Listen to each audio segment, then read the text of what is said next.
Well, for Brandon Faut, I feel like he needs a course correction. He was dealing in the early part of the season, but lately he's had a little trouble. His last 11 games, the team is only 4-7 in those games. He's pitched to a 6.5 ERA and given up 8 home runs. Get a strikeout when you need it. Brandon is not what I would consider to be a strikeout pitcher, but there will be situations where he needs to go to his A stuff to try to record a strikeout.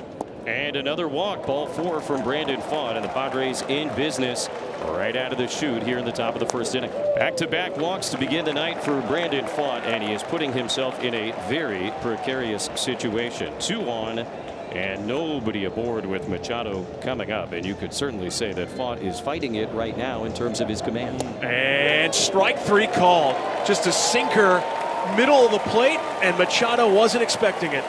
A lot of movement on this two-seamer. Off the plate, and it comes right exactly where McCann was setting up. McCann always with that great target, and he nails it.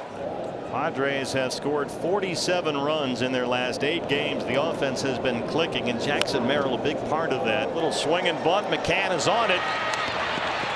Runners advance, but Faut gets out number 2, and now he'll work to Xander Bogaerts. Swung on, ground ball to short. It's backhanded by Perdomo. His throw to first is in time, and a nice job by Brandon Faut to work around back-to-back walks to open up the first inning. J.P. Sears making his Padre debut tonight. The 29-year-old lefty, 4 seasons in the big leagues. He's an interesting one. We've used the term crafty left-hander before. I think it really applies here. This is a guy with a 5 or 6 pitch mix. We're excited to see J.P. I mean, clearly a guy that was valued, and we got over here in the trade with Miller, and a lot of favorable things have been said coming from the group, with Oakland.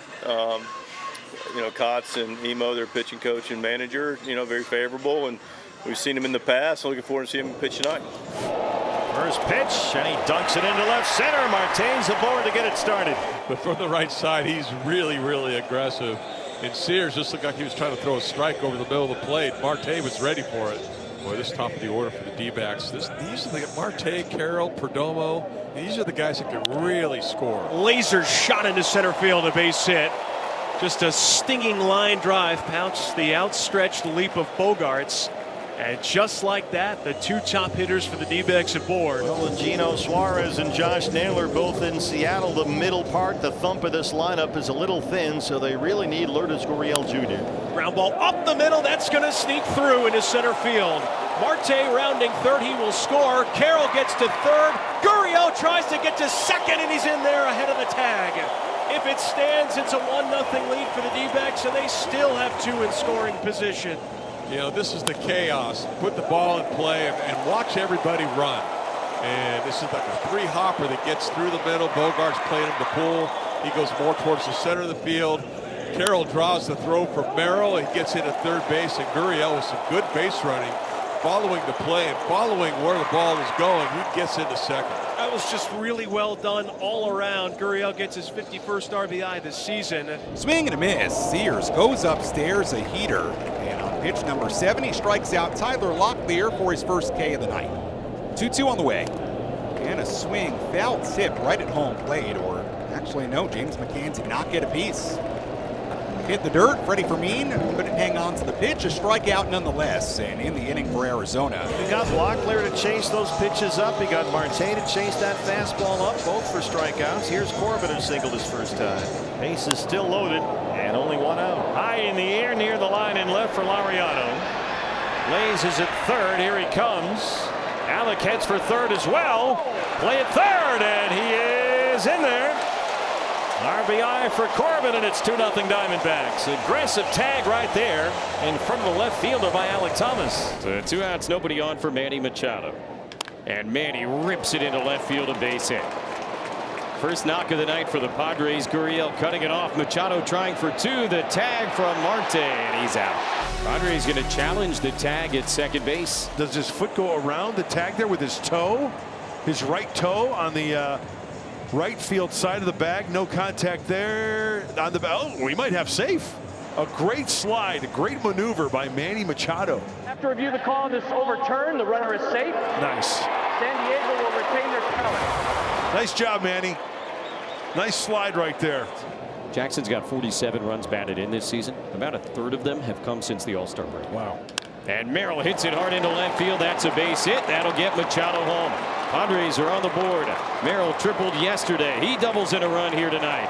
And a one-run game at Chase Field in Phoenix. Well, after 2 quick outs on the ground, Manny Machado double, and Jackson scalds this one. That's a cutter right down the middle. That ball is smoked. 106 off the shillelagh of Jackson Merrill. Tyler Locklear, the first baseman, struck out his first time. Locklear launches one way back, high in the air, and there it goes. Tyler Locklear with his first Diamondback home run. A moonshot over the bullpen. That was a skyscraper for Locklear's first. 107 off the bat. And you're right, that ball was up near the rafters. I was just hoping it would stay fair. It was clearly fair down that third baseline. What a blast. Boy, did that have to feel good. Big smile on his face. He caught a sweeper and demolished that ball. Chance for Corbin, who has singled. He's got an RBI sac fly. Liner to right. Tatis has to play it off the wall. Barrosa's home, Marte's into third, and Corbin Carroll's got the RBI double. Well, that thing was belted. 106 off the bat. I was hoping for a better carom off the wall and watch him leg out another triple, but we'll take a double and an RBI right here. Oh, smoked. I mean, Fernando Tatis is about as good as they get out there in right field, and he gave up on that one quickly. He saw how hard that ball was hit, and he wasn't going to be able to catch up to it. Going out for Sears, and now he'll deal with Gurriel. Gurriel, little bloop, trying to get down, and it finds green grass. Marte's home, Corbin's at third. Another RBI single for Gurriel, and it's 5-1. Brandon having trouble getting this final out of the sixth. A pair of 2-out base runners for the Padres ahead of Jake Cronenworth. That's lined into right.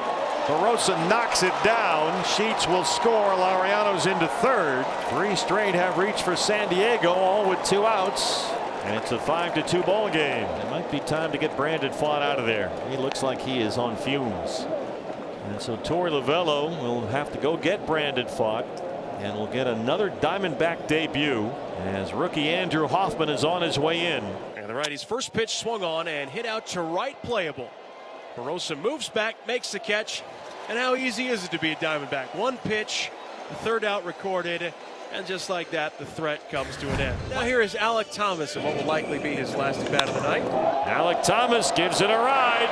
It's on its way. He's got another one.